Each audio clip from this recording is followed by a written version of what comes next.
Hey, why are hockey rinks rounded? Why? Because if they were 90 degrees, the ice would melt. It's true.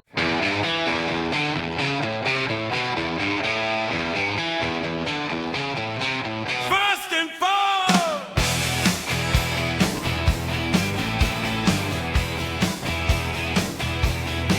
you know the name.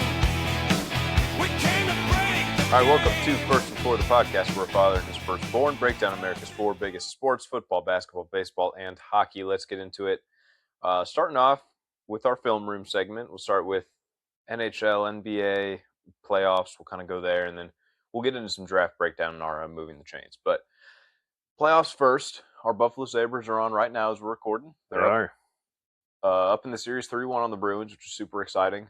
Back in Buffalo tonight. Yeah, back in Okay, that's Buffalo what I tonight. thought. They could close it out here in Buffalo, which would be It'd awesome. be awesome, yeah, especially for the fans. Yeah, It's all tied up right now at 1, so we'll see. it's going to be a stressful third period here. Mhm. We'll see if it goes to overtime and see if they can close it out while we're recording. That'd be really fun, actually, yeah. Awesome if we can watch the ending here while we're recording live. Hopefully it doesn't go the other way for them. But Yeah, absolutely.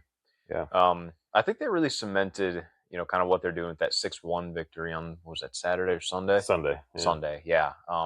That was huge, just to see him put that many points up on the Bruins, dominating that way. Yeah, agreed. Yeah, it was great to see lots of goal scoring.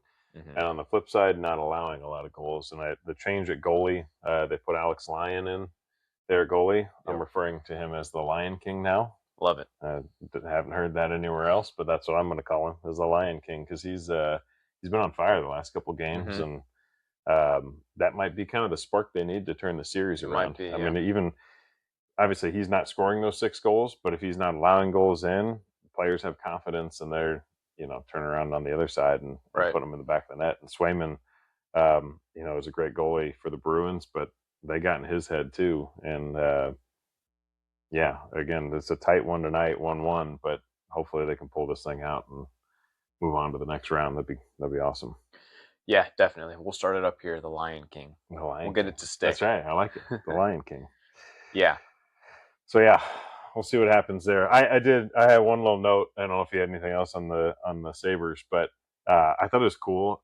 Did I share with you the Boston Valley Elementary Oh, yes. in Yeah. Buffalo? So there's a school in Buffalo, Boston Valley Elementary is the name of it, and they changed their name because of the playoffs right now. They changed their name to Sabres Valley School, awesome. which is just awesome. So the whole city, the whole town, they're They all love in their on this sports. stuff. They Yeah, do. it's They so do. fun. And so gotta love Buffalo.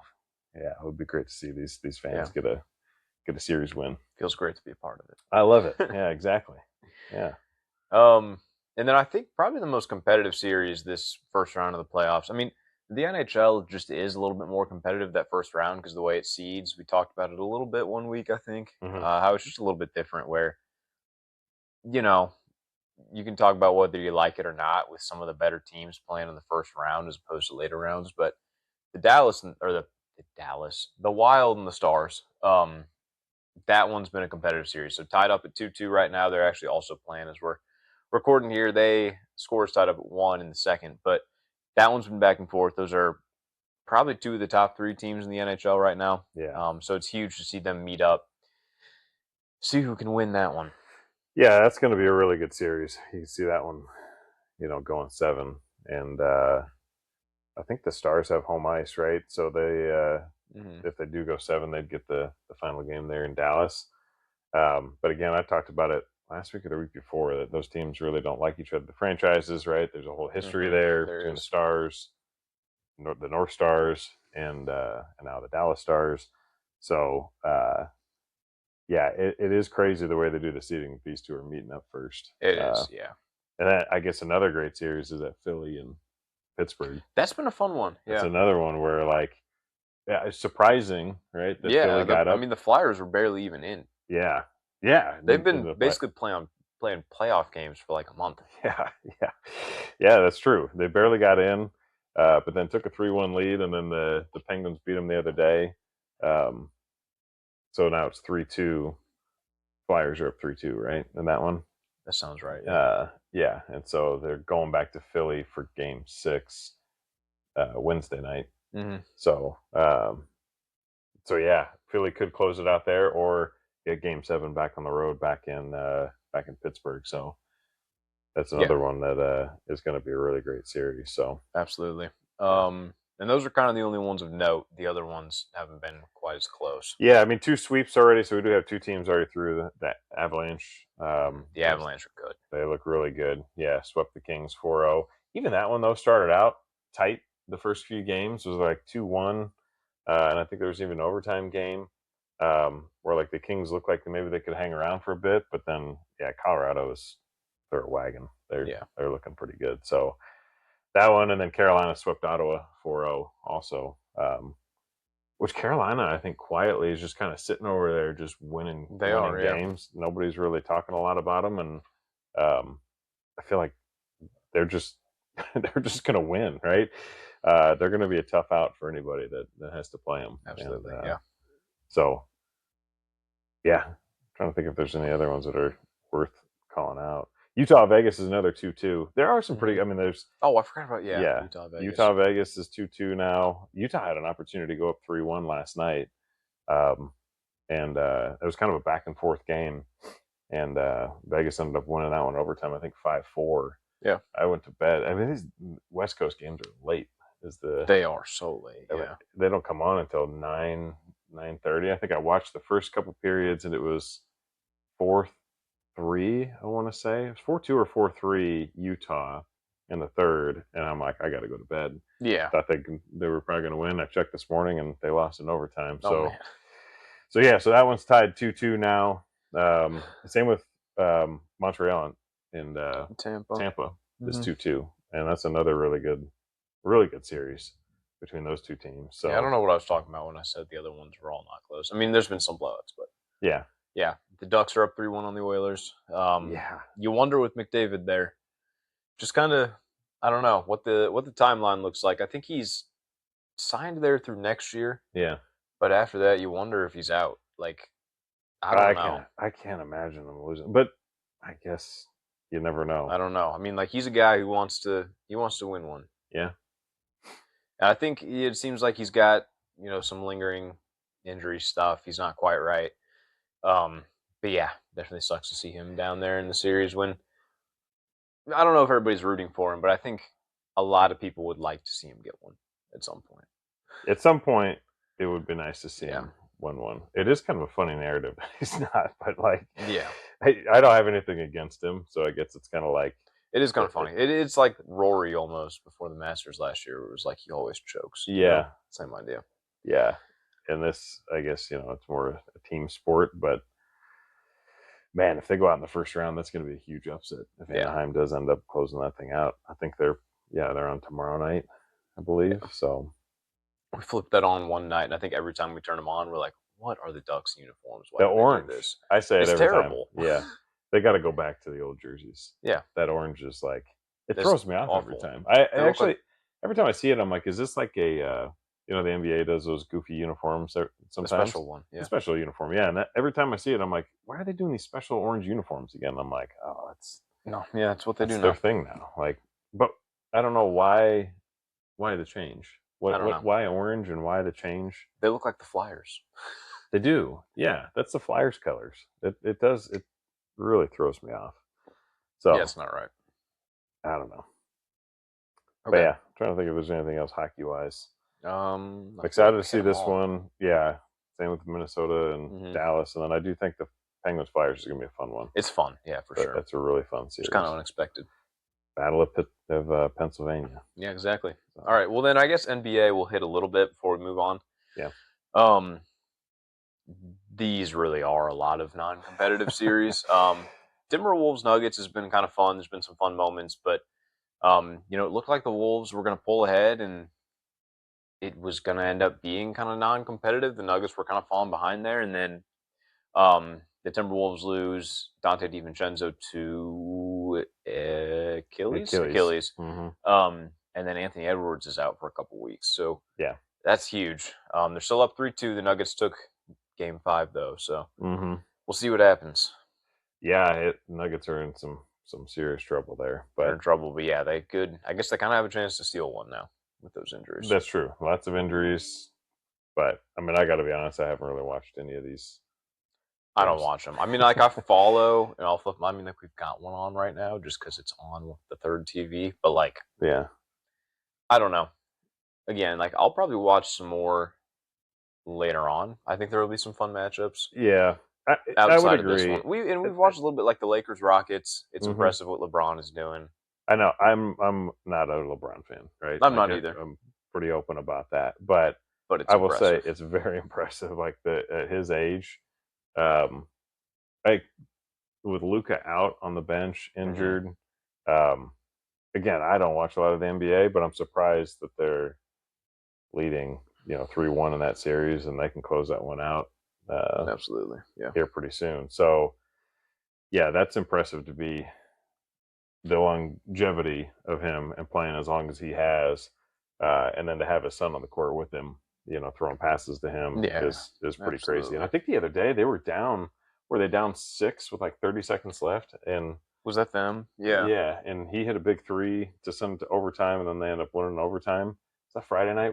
I had that flipped on. Yeah, you did because I almost wasn't even paying attention. Yeah, because I thought they were going to lose. Yeah, and they end up coming back and winning that in overtime.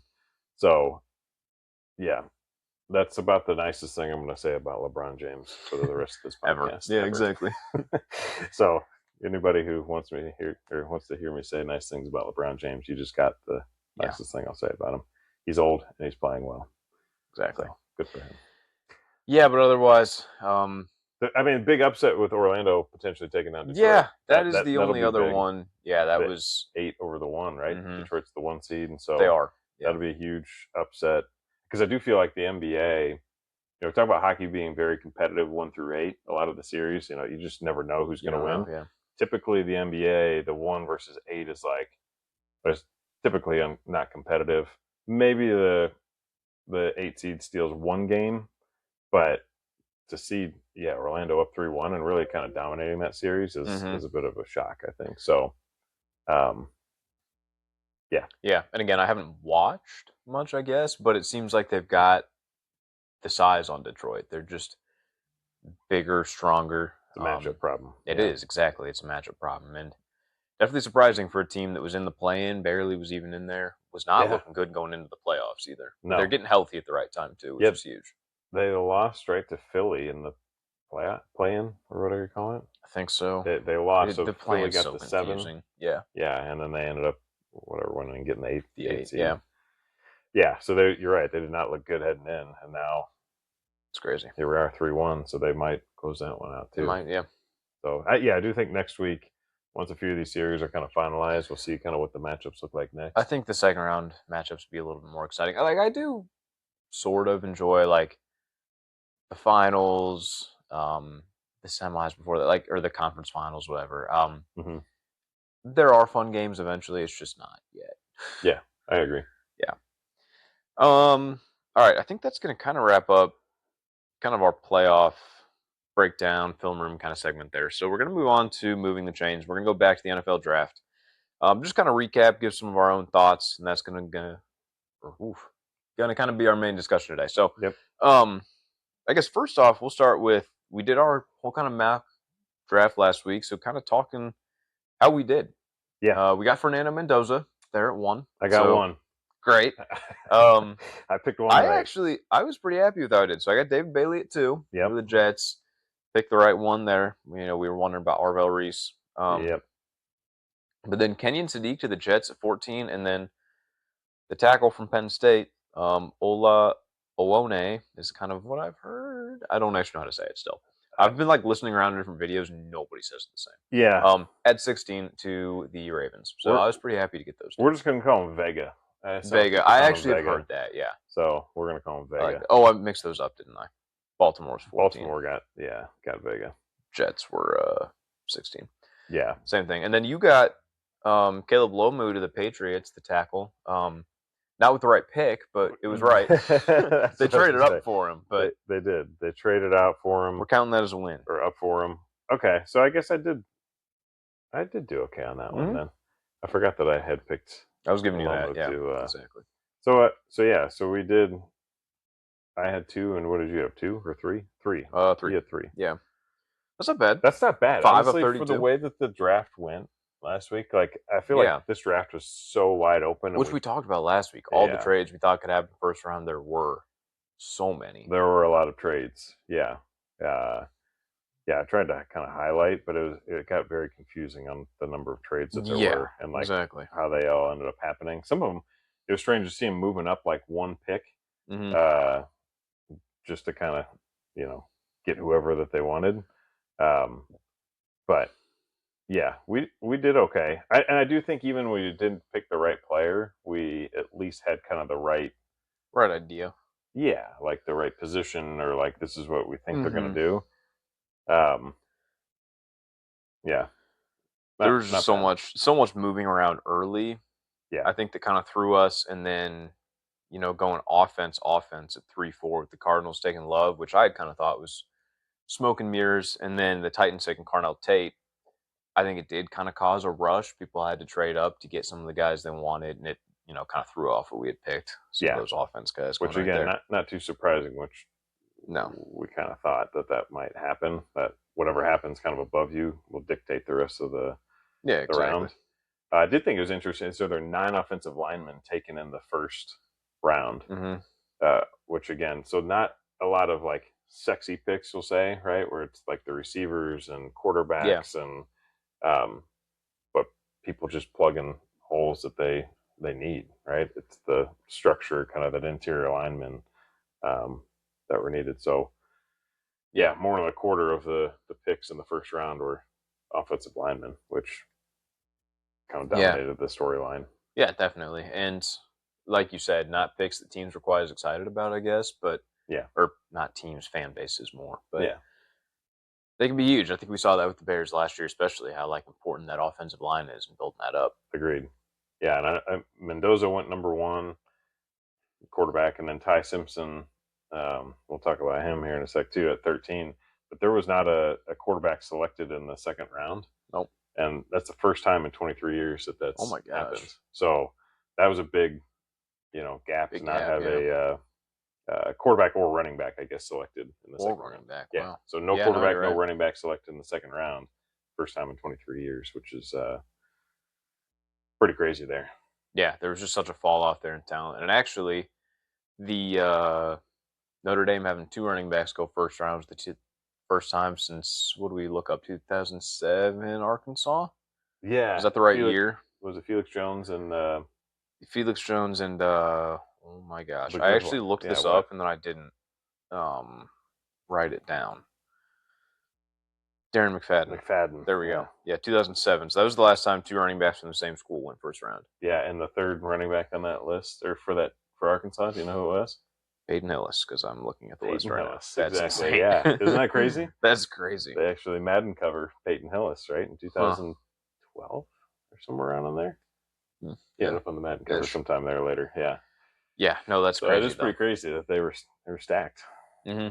But yeah, so yeah, absolutely. I don't know. How do we feel about the Bears? I guess we have a few, kind of topics we'll hit here, but so that's what I guess I had kind of like what teams did well and who kind of missed the mark. I don't know. I had my Bears and kind of like missing the mark here. It's hard to know, right? Like all these picks, we're gonna have to say all these things, and then who knows in a year or 2 years. Right. I mean, we were saying we didn't like the draft a whole lot last year too with the Bears, and then that's true. Because you're it's right. Tough. Like taking Colston Loveland at 10, we were like, what? Yeah. And then that ended up being great. It's one of the best tight ends in football. And maybe I feel the same way about getting another tight end now in the third round. Who, again, it's kind of like we need another tight end. Like we just I don't get it. We did that last year. They're stockpiling tight ends. This guy's more of a blocking tight end. Again, maybe you just kind of trust Ben Johnson and his offense and like what he wants to scheme up. That he's got some thoughts there. Yeah. The only thing I guess that I was not happy with was not addressing defensive tackle. Hardly at all. We got, where's the guy from? Georgia Tech that we took late. Yeah, 6th round or something. Yeah, it was late. You're right. He's like athletic. has great measurables. He's like kind of a fun guy to cheer for and watch, but like doesn't mean he's going to be anything. Yeah. Um, Yeah, so that was the only thing there. Thieneman, I think, will be good. So Thieneman is a guy, he played at Purdue. So he started out at Purdue, went to Oregon. So I knew him well from Purdue. We watched him a lot there. He's a ball hawk. He will fly all over the field. He's fast. I don't remember. He ran like a 4.3 something, 40. So he'll get downhill. He'll go everywhere, right? He makes a lot of tackles. Yep. I always thought maybe he was making those tackles because Purdue wasn't very good on defense. So I think that was part of it. Safety is having to make all these tackles. Probably not great. No, he led the defense in tackles. Yes, as a safety. Yep, for Purdue that last year he was there. Yeah, but I do think he flies to the ball, so that is something good. That's obviously something the Bears like to do. Well, and I think he'll be a fun guy for Dennis Allen too, because we might not always get that pressure from the defensive line if we're bringing back these same guys. Mm-hmm. We're hoping for some guys to take a step. Shamar Turner that we drafted last year is huge. Yep. Looking for him to possibly improve a little bit, but having a guy like Thieneman who can make those tackles and can fly around like that, like being able to bring him up in safety blitz packages and stuff, have him coming possibly up to like towards the line, come off there. Like, I think there's all kinds of creative stuff that Dennis Allen can draw up with him. And so I do think he's the right player to draft there. I think he fits in the secondary well. The secondary was somewhat of a weakness last year, and now it's a strength between him and Kobe Bryant. Yep. When it kind of fell to him, right? Exactly. I think he was mocked a lot with the Vikings. I talked about that. Yeah, I thought he'd go a lot sooner. I thought he was going to go to the Vikings. They didn't take him. I think the Vikings ended up, what did they end up picking? The defensive? I actually don't even remember. They got a defensive end, Caleb Banks. That's right. Oh, yeah, okay. They ended up with Caleb Banks. So having him fall, I think, was kind of like, again, the Bears were like, hey, this guy's kind of best player available. 25. Yeah. Thought he was going to go in the mid, teens. Yeah. And he drops. And so it's like, they got to grab him. So again, like, I don't know. I was thinking defensive tackle, and we really got to address that position. And then to turn around and they get the tight end in the third. They got the wide receiver out of LSU who's just fast, but gonna be probably a special teamer. And so again, you pick another special teamer in the third round. They got the punter last year in like the fourth round, or was that 2 years ago? That was the Caleb Williams year. Yeah, 2 years ago. But it's like I don't know. Part of me is kind of like, I don't see it. I'm also not in the draft I don't either. It almost feels a little arrogant, maybe. Like I don't know. Like, oh, look, we had the success this year. We can kind of do whatever. I don't know. Yeah. And so who knows? We'll see. I think there is a lot of evidence based on this that Ben Johnson is maybe more in control than we even thought, with some of these offensive guys early. True. Which is fine, I think. But, if we get to week 5-ish and we're having these saving problems with not getting pressure from the line, there does start to be questions like, what are we doing? We knew this was a problem. Yeah. I did like getting Logan Jones in the second round. I loved that pick. Yes. I love that pick. I thought I had him slotted quite a bit higher than in some of the Did stuff you take him in our mock draft? I don't actually remember. I feel like we talked about him. I might have took him, but I did talk about him because I remember. I took him for Pittsburgh at 21. That's right. I just you can't go wrong with a lineman from Iowa. Yeah, and I think that's what I was thinking with Pittsburgh. I was like, okay, this sounds like a Pittsburgh pick, which is kind of interesting because at pick 57, did you hear all this with what they did out in Pittsburgh? He gets a lifetime supply of ketchup or something crazy. Yes. So it was the Heinz 57, the 57th pick. Heinz was like, hey, we're going to do something big for the 57th pick. And so he's got a red jacket, Heinz jacket, and then he gets free ketchup for life. Yeah, it's awesome. So it is almost like, hey, I picked him for the Steelers at 21 or whatever it was in our mock draft, thinking he's a perfect Steelers guy. Yeah. I think I just knew he was a ketchup guy. I guess so. Now he's getting free ketchup for life. He's a Heinz guy. That's right. So, and he's playing for the Bears now, which is even better. I like the pick. I think any Iowa lineman, and a guy that started there for several years. Yeah. I like it a lot. So that was one that I thought was a good pickup for the Bears. So I was a little kind of on either side of the fence with the Bears. Like, yeah, what are we doing here? I like But then Thieneman. I like Logan Jones. Yeah. But I but don't the like tight the end and the defensive other line. wideout, going special teams. Again, maybe they're seeing something different in the draft Maybe. room, but I don't know. yeah, We'll see. We'll see. It'll be a fun year, hopefully. Yeah. What about your Seahawks? What'd you think? I didn't hate Jadarian Price there at 32. Like when we mock drafted last week, that was the other guy I was considering going with there because I had heard a lot that was possibly who they were going to pick. I mean, I honestly thought they were going to trade out of that pick. Mm-hmm. I was surprised they didn't trade out of the pick. I was too. They'd been pretty open about wanting to trade out of it, so I was surprised they didn't. Yeah.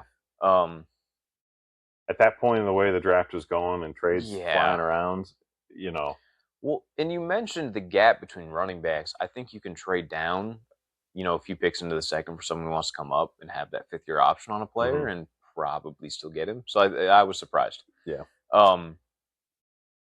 I don't mind it. I mean, he is obviously pretty good. He was splitting carries with Jeremiah Love. Like, he must be something. And I think, I thought John Schneider just looked really excited when they drafted him. Yeah.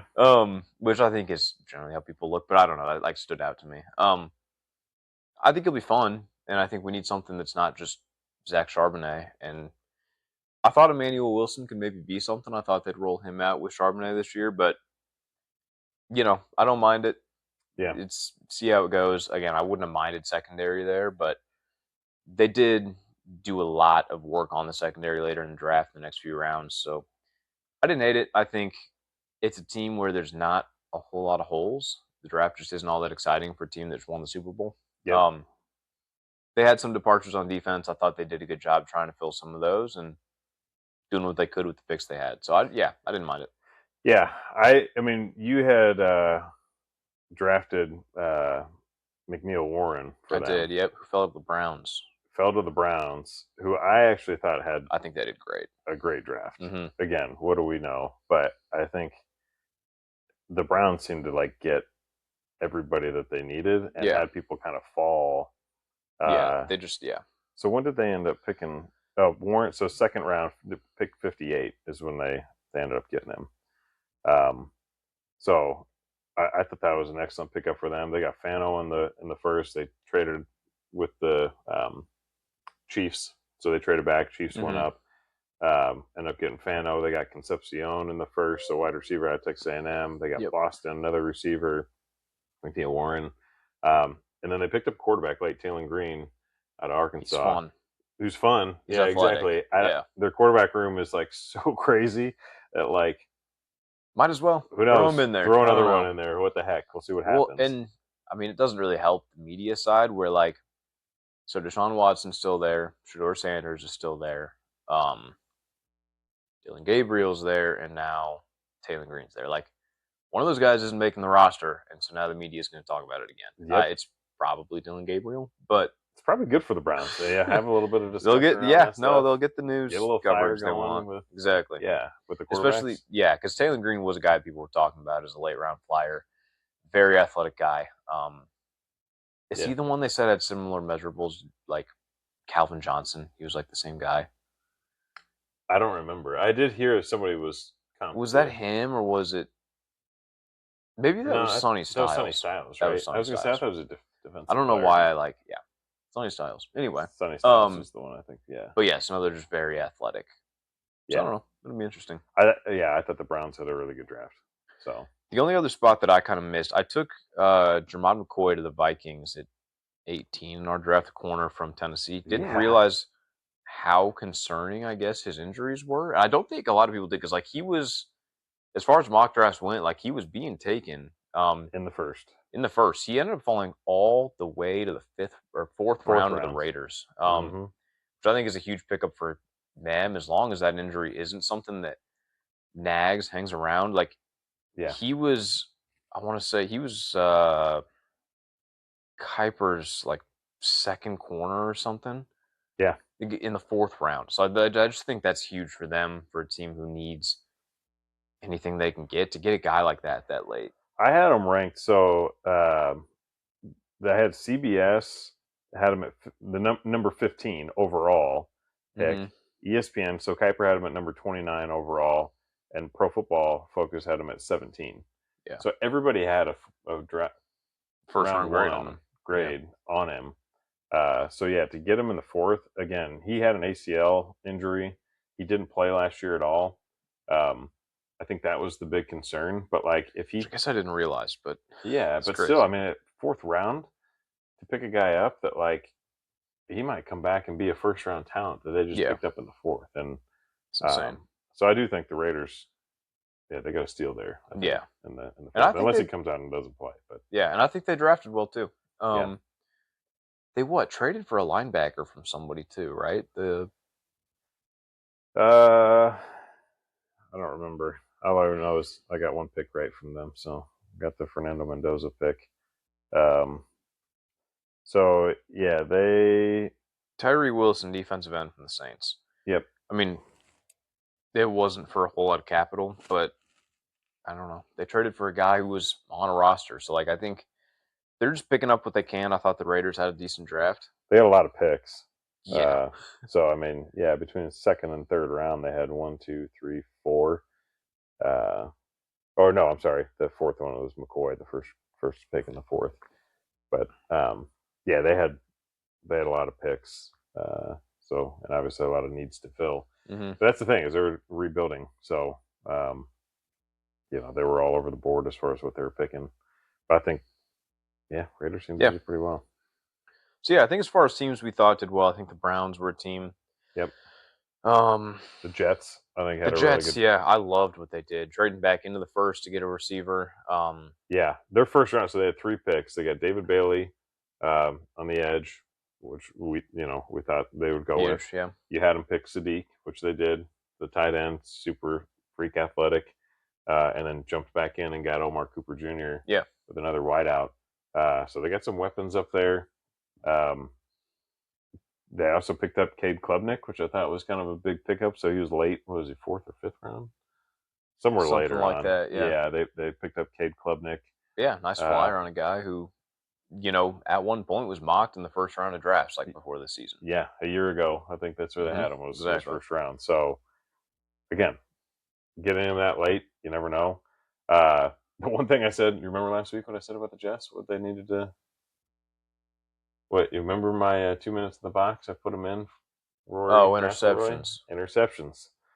They also picked up D'Angelo Pons in the 2nd round. So he's another Indiana guy. So they got somebody paired up out there. We'll see if he can get some interceptions for the Jets. But they did address that need at least. That's good. So having a defensive end create some disruption on the quarterback. Maybe get an interception this year. Let's go Jets. Get an interception. Absolutely. I liked what the Giants did with their 5-10. They had Arvell Reese fall to him at 5, who I don't think they really expected to be there. No. And then taking Mauigoa at 10, another guy who kind of fell, to be honest with you. A tackle who, as far as a lot of people were thinking, was the top guy. To have him fall there was huge. Yep. So I do like what they did a lot. They ended up getting Colton Hood, the corner, in the 2nd round.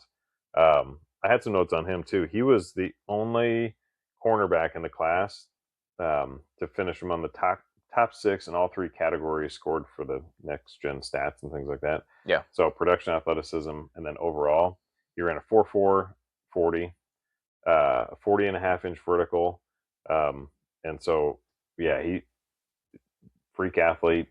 I think that him going to the 2nd round and the Giants getting him was a big pickup for them too. So I think definitely. The Giants. Did you see the stuff with Arvell Reese and his GPA though? It was like 0.4 or something in high school. The crazy thing was the reporter, I think, was like, "Oh yeah, I heard you had like a 1.0 GPA in high school," and he's like, "Nah, it was a 0.4." Like, I don't even know how. No, it wasn't even. That. Like, you're not even close. How was he even eligible to play football? I don't know. And then you go to Ohio State and you get 3.7. Something like that, yeah. What's going on? I don't know. Ohio State. What classes was he taking there at Ohio State? I don't think he was taking classes. Somebody was taking them for him. But 3.7 from a 0.4. That's got to be like all F's and D's, right? Like it has to be. Yeah, I don't even know. 0.4. I don't even know how that works. You have anyone else you want to point out that you thought did well? You talked about Sonny Styles. I did like Washington, the Commanders. I thought had a really good draft. So having Styles drop all the way down there to them, huge. was huge. I'm trying to think of who else they got. Oh, they got They got Joshua Josephs in the second round, and Katron Allen from Penn State. They ended up getting a 186, and so I think the Commanders getting Sonny Styles, I think was huge for them. They really got to rebuild their defense. So between Sonny Styles, Joshua Josephs, I thought they had a pretty good draft overall. But yeah, the head scratchers, I guess. Did you have any? Yeah, so I mean, we mentioned the Bears. The Jaguars, I know for one, the tight end they took here in the second round, Noah Burkircher, that's not right, from Texas A&M, was a guy who people thought was going to get drafted a lot later, significantly later. And they some of the picks they made were just okay, that seemed like a pretty big reach. They actually took 2 tight ends. So I don't know. It just seems like not really sure what's going on there. People had a 5th round grade on that tight end. So a little odd to see him go there. So it seemed like they reached on a lot of their picks. And, who knows? Maybe that GM, he's a Rams guy. Maybe he just kind of knows what he's doing, or maybe he has no clue. So I don't know. We'll see. That'll be an interesting one to kind of watch what some of these guys do, because I think if they're not good early, there's going to be some questions there. Another analytics guy. Yeah. I'm just kind of looking at some of these draft grades, which I don't love. I'll talk about that later, the draft grades. But it is hard to know. It's a draft. Who knows who did well? Yeah, you don't know. It's just who do we look at and think what? This is kind of weird. I think the Steelers are another one where, I don't know if you see all the clips now about them. They called Mekhi Lemon. Oh, yeah. And then the Eagles traded up and took him. Yes, they were on the phone. They were on the phone with him. Yeah. And I think was it the Eagles trying to call him, and he was beeping in, but he didn't click over, and then his agent's like, "Hey, pick up the phone, or you got to drop there." They're going to select you. Yeah. So not good. So then the Steelers end up taking a tackle in the first round, get a receiver in the second, but then their third pick, they take Drew Aller, who, if Aaron Rodgers is back, he sits behind him this year, and if he doesn't, I don't think is really ready to start. So another just kind of questionable, what are we doing here pick? And then I feel like some of these teams tend to pick players that are in their region. Their scouts don't go very far, and it's Drew Aller, yeah, he went to Penn State. Yeah, he's got to be. I've seen him play. Yeah, it's what you've seen the Steelers do. They took Kenny Pickett. That's what I was gonna say. Kenny Pickett, they had out of Pittsburgh, and it's did these guys not venture out very far from I don't know, Pennsylvania to go look at other places that have talent? That seems kind of strange. It seems like me watching a lot of Big Ten football and being they should pick that guy. Well, I'm not watching all the rest of these people, but I'm not an NFL scout. They'd be getting on a plane instead of driving in your car, guys, and go check some things out. The Steelers seem like they don't have a whole lot of direction. They took 2 receivers and a tight end after trading for what's his face, the Arthur Smith tight end, Jonnu Smith. Yeah. Trading for Michael Pittman, trading for DK Metcalf, and now they're drafting all these other offensive pieces. It just seems like there's not much of a direction on that team. So I think this draft is pretty questionable for them. Yeah. Just as far as the direction of the team, what are we doing? I would agree. What did you have? Well, Arizona, I thought was interesting picking Jeremiah Love at 3. I put a note here, are they just tanking for next year? Honestly, I think they are. I think they need a quarterback, right? And so it's this draft was very quarterback light, and I wonder if they're just you know what, we're going to get a guy that's eventually could be a great running back in the league. May not be able to do anything this next year, but we may get the number 1 draft pick next year, or top 5 again, and there's going to be plenty of quarterbacks available for them to. Yeah, next year there's supposed to be a lot of quarterbacks. We said that about this year too. That's true. But yeah, I don't know if that was. Yeah, well, I think taking a highly touted running back super early worked out pretty well for the Raiders last year. They ended up with the number 1 overall pick. So maybe that's what the Cardinals are aiming for. Exactly. Because it just seems doesn't make a whole lot of sense. But yeah, if they end up with a high pick again next year, and I think, what's his name, the quarterback there, Jacoby Brissett, he's the perfect tank guy. He'll give you a few exciting games, but he's probably not going to win you much. Yeah. So it's you know what you're getting with him. That might be some of their strategy. Yeah. I thought the Niners were kind of strange. Taking a receiver. Getting out of the first, receiver, and then they got a running back in the third round. Yeah, it was weird. I don't know. It seemed like they need receivers or running backs. No, that seemed like a strange receiver, maybe a little bit, but like running back. I didn't see the running back thing. No, not at all for them. But and then what did you think of the Rams? I guess what was your thought on Ty Simpson going there? Yeah, and this kind of goes into one of the other kind of discussion points we put down. We were going to talk about what player we thought had the most pressure. Yeah, and I put Ty Simpson there because I think, look, right now, that's about the best situation you could ask for as a rookie quarterback. Mm-hmm. Get drafted to a team where you're going to sit for a couple of years. It's a smart organization. You're going to come into a complete team whenever Matthew Stafford retires. But I think that's going to be so much pressure on him when he does finally start, because if he's not good out the gate, like the Rams spent a premier pick on a guy while they're in a championship window that, like, say they play in the Super Bowl this year, like he's not going to be part of that. He's probably not going to take a snap. Yeah. But he doesn't have any pressure on him this year, I guess. No, not this year, not at all. I think in a few years, possibly. Not to perform right now, and that can be kind of a different discussion. But it was weird, for sure. It was a big shock. It was shocking, for sure. It was actually interesting listening back to a Todd McShay interview on Part of My Take. I turned it on the night of the draft, the night after, after this pick had happened. And it was right at the point where he's talking about he's been hearing there's a team that might take Ty Simpson that he doesn't really know about. He doesn't know who it is, but there might be a team that takes him in the first round. It was the Rams. Huh? So that was interesting that I guess there'd been a little bit of smoke. The only thing I didn't really love, I think they're a good organization. The Packers have done it. We've seen it work before. I think it's smart. I felt like they could have traded out of that pick and taken him later in the first. That's what I thought too. So that's what I didn't get. Like, who was going to take him before them? As long as they were ahead of the Cardinals, who maybe would have taken him. Mm-hmm. That's what I didn't get. That's exactly what I put down. Like, I thought that was a reach to pick him at 13. Yes. And there was enough going on with trades and everything else. I thought they could have traded down. They could have traded down. Maybe they tried to and nobody wanted to take it. Maybe. But I thought they could, get a few more pieces. Again, they're trying to build a championship team for this year. Mm-hmm. Like, fill the holes that you need instead of, the number 13 pick on a guy that they had like a late first, second round grade. I don't know. I thought that was kind of... It's questionable for sure. A little questionable from my end, but... I don't know. It's hard to know right now. I think it kind of depends how the season goes. If there's a spot where there's a hole on their team, again, that is going to be the question. Yeah. Why didn't we spend that pick on that guy? Yeah. I don't know. Interesting. So, very interesting. Yeah. Who do you think has the most pressure right now? So for me, I actually put Mansour Delane, because my reasoning there is the Chiefs traded up to get him at 6. Mm-hmm. They have a huge need, so they lost Jalen Watson to the Rams. I think that puts a lot of pressure on anybody they're going to put in the secondary to make an impact now. Like, Kansas City is a team that's like, they're aging, they need to win.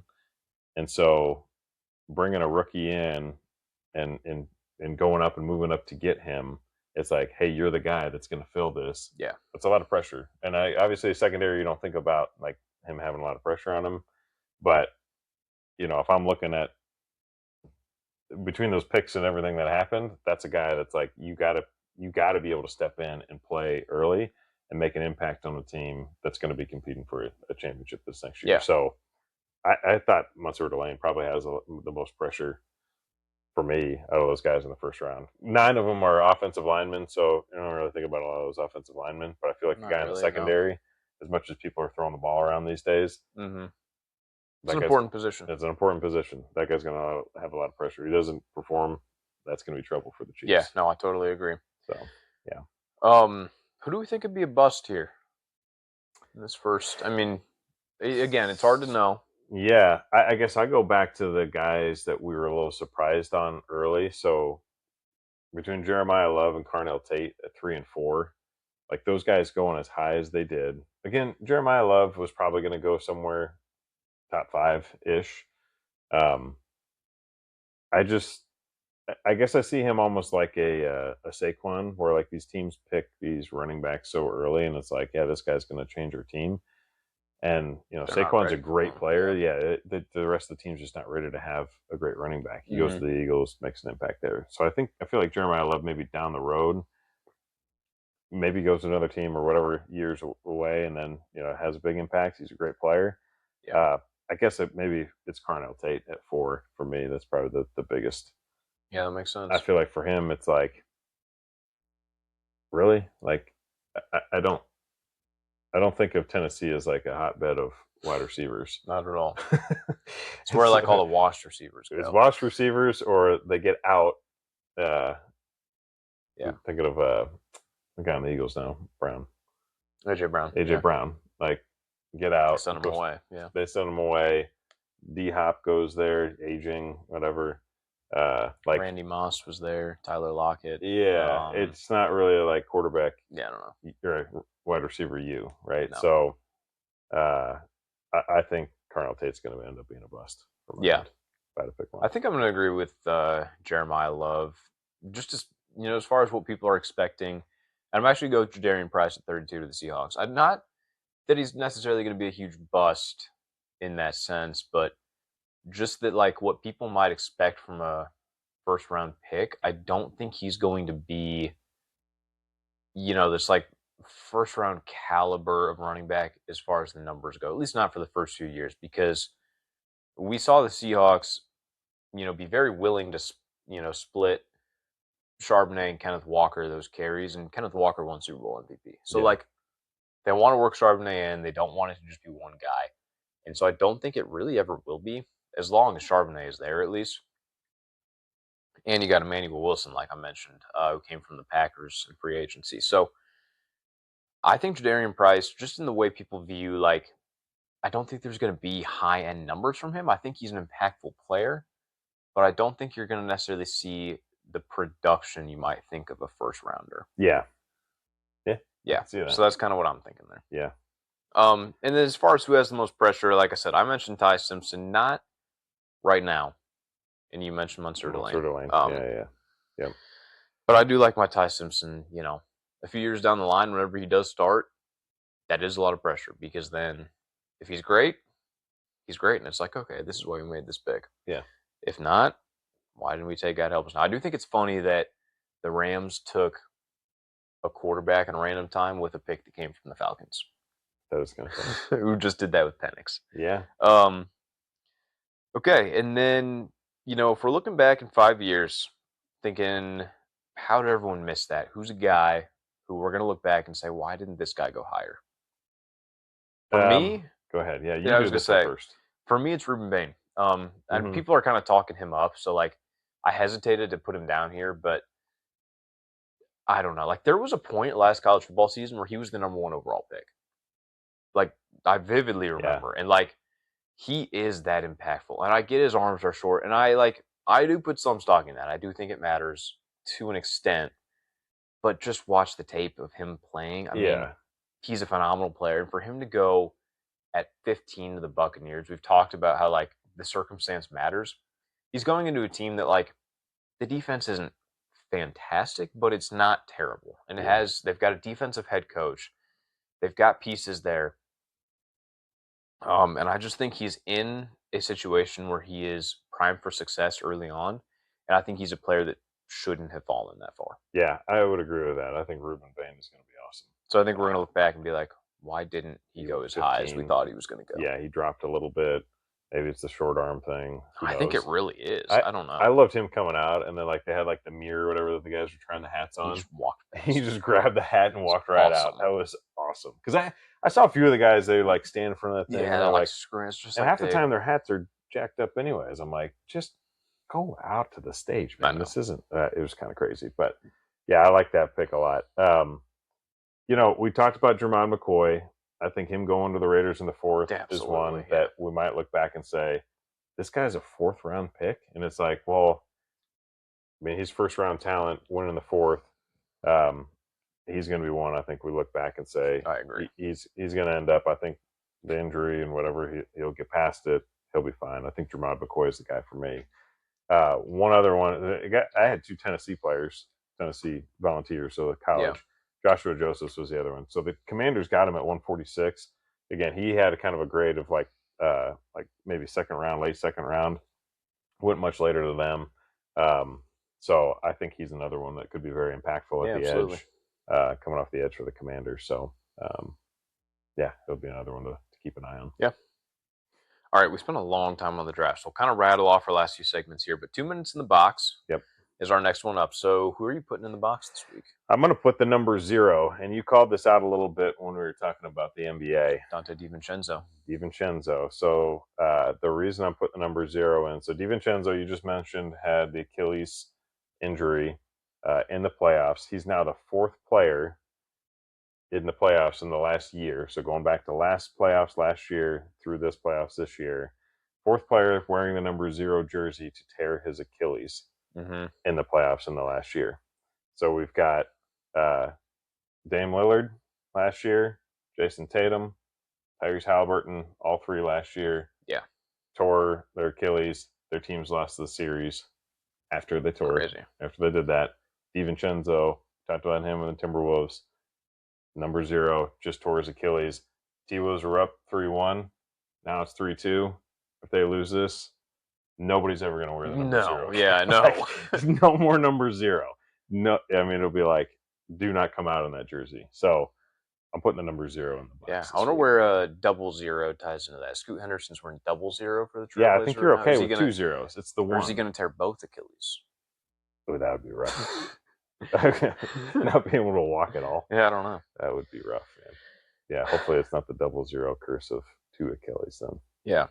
So, yeah, I'm going to go to the numbers. Yeah, it is pretty crazy. Is it a number? Can I say number 0? The number 0? Yeah, I like it. Even though it's 0? Yeah. Yeah, go with that. All right. So as much as, we just talked about the draft, it is so unpredictable. We have no idea at the end of the day. So much depends on circumstance and coaching, and sometimes guys just their play style doesn't translate. So I'm going to put draft grades in the box this week because everybody, as soon as the draft is over, wants to have all their draft grades out. Oh, this team got an A. This team got a C. I love to call back the 2012 draft class from the Seattle Seahawks. So that draft class included Russell Wilson in the third. Russell Wilson in the 3rd, Bobby Wagner in the 2nd, Bruce Irvin in the 1st round. They took Jeremy Lane all the way in the 6th at corner. Bleacher Report gave him an F. Yahoo Sports gave him a D-. Sporting News gave him a D. Mel Kiper gave him a C-. So that's interesting. I guess we should look at the grades. A terrible grade. Yeah, if you had the grades up still, I'd be interested to see like what teams this year got those types of grades.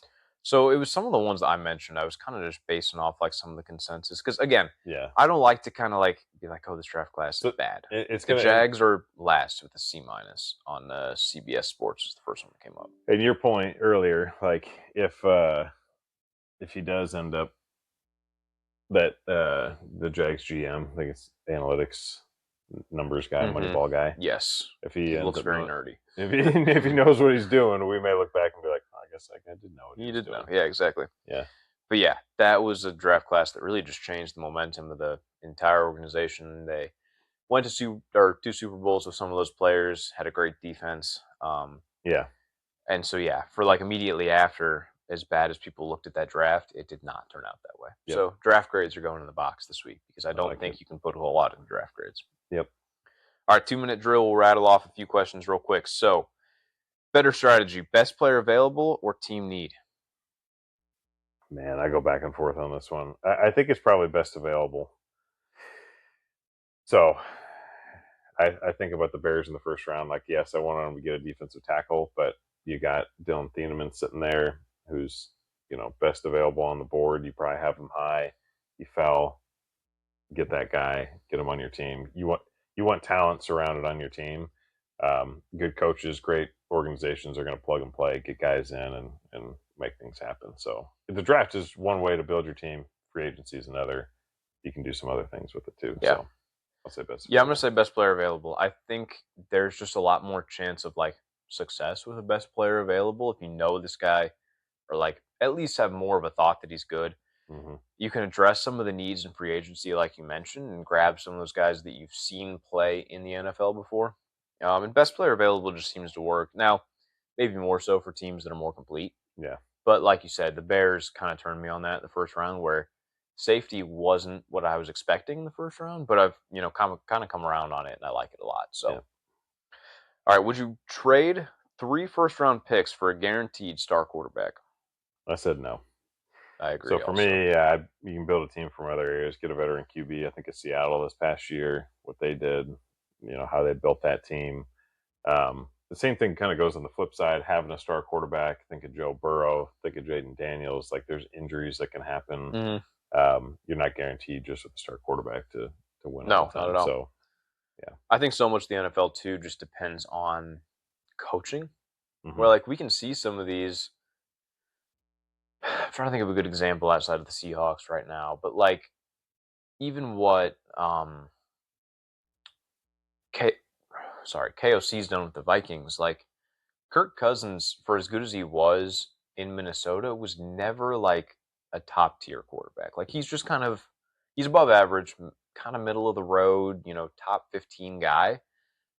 But like coaches can just get the most out of guys like that. As long as they're decent, you can find one of those guys and just build the right pieces around him, and like use those 3 first-round picks to draft these big offensive tackles or these receivers from the throw to. I think you can get more out of a quarterback by building around them as opposed to thinking you have to draft this, crazy talented one. Yep. Okay, should teams still draft running backs in the top 10? I said no. I think they're not like the one thing I think to build your team around. So I talked about the Cardinals earlier. Like, that was kind of a stretch to get Love there. Again, I think he can be a great player, but I look at Saquon Barkley. Like, it took him going to the Eagles to really be that impactful of a player and really help a team get over the hump to a Super Bowl. He's not the player that the Giants needed, I guess, to build the team around. Obviously, because it didn't quite pan out for him. So yeah. I'm going to say yes, I think for now. I think that there are times that it can work. It does depend a lot on the team and what they've got around them. We've seen it not work with Genti recently. Saquon was good. They went to the playoffs the one time, the Giants did. However, I do think when you look at, some of these more recent guys that have gone top 10. So like Saquon's there.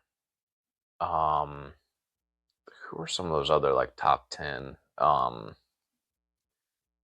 Derrick Henry, right?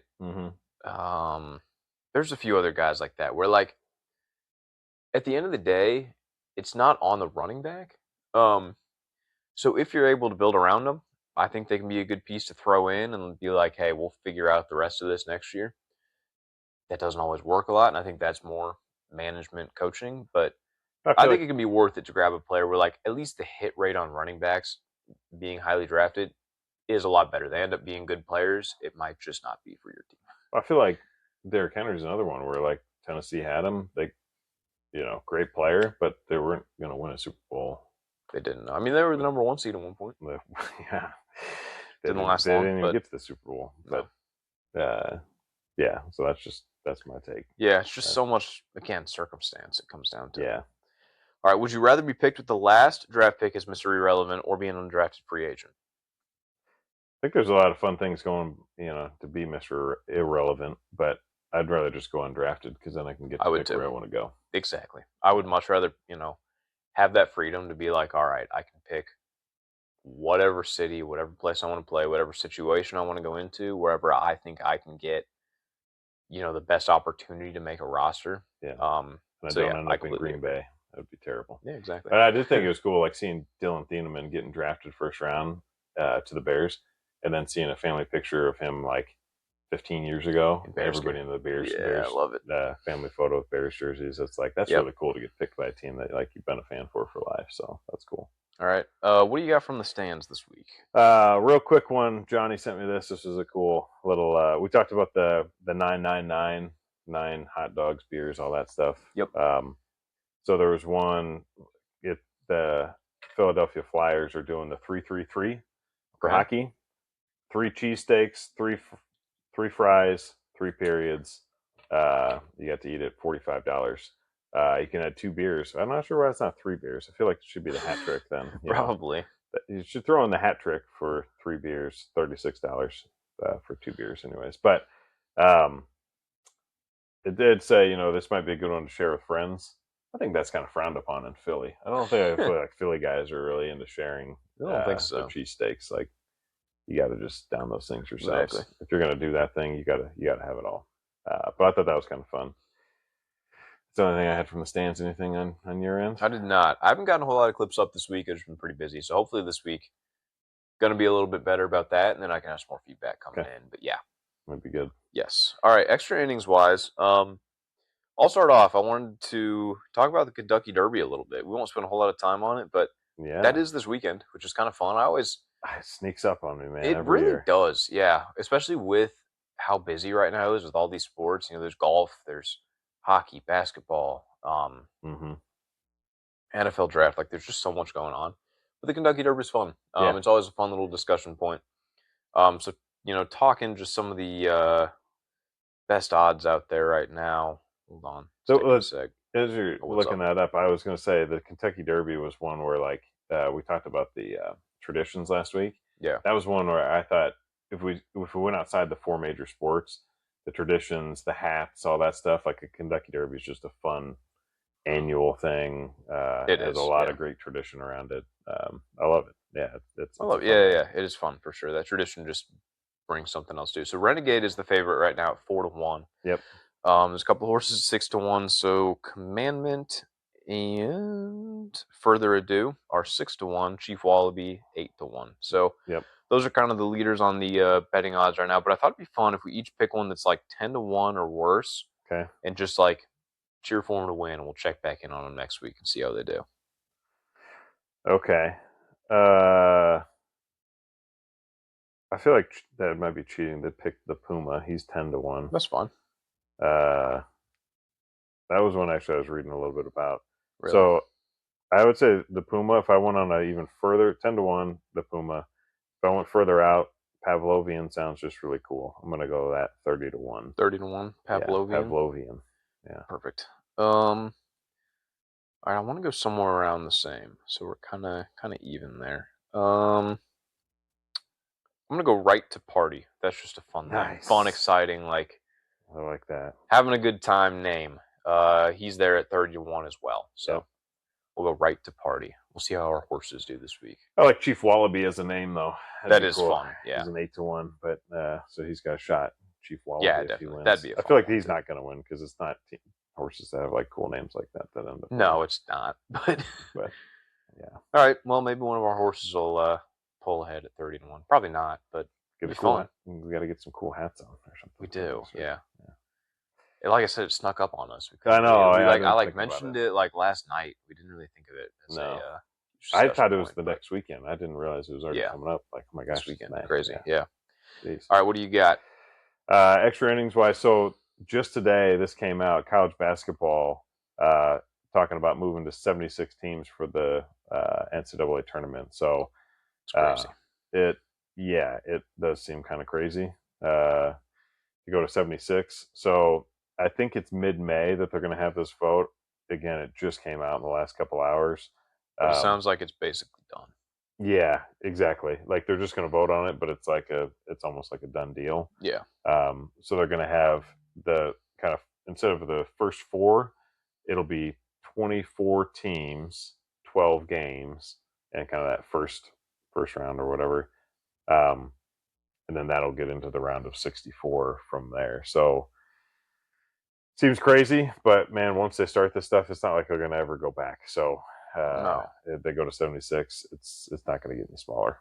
It's just ridiculous. Like, I think, to me, it's like enough of a struggle to get these at-large teams. Like, Auburn was that one, like, right outside of the bubble team. They just barely missed it.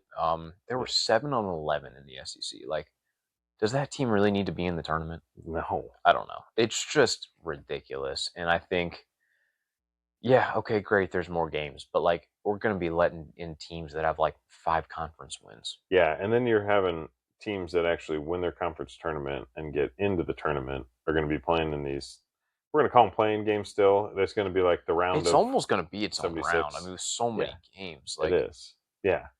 So, I mean, hopefully, I think they said they're going to keep some of those games in Dayton, and they'll probably have another site, probably out west. Okay. So they'll have an East Coast and maybe a West Coast or Central site for half the game. So half the games at Dayton, the other half will be at another site.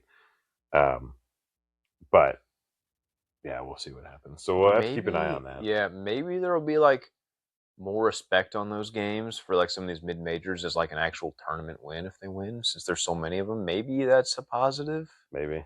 I don't know. I mean, like we won't really know for a couple of years, but yeah, maybe. Otherwise, I don't really love it. Not a huge fan, but yeah. So that just came out here, dropped a few hours ago, and we'll keep an eye. Like I said, I think mid-May they'll have a vote. Yeah, get that finalized. So absolutely. Yep. All right, well, I think that's about all we've got. You got anything else, extra innings? That's all I got. All right, well, then let's wrap it up there. That's going to do it for this drive on First and 4. If you liked today's conversation, make sure to follow, rate, and share the show. We'll be back next time breaking down the biggest stories and our generational opinions from the 4 major sports. Until then, we'll see you for the next play. Peace out, guys.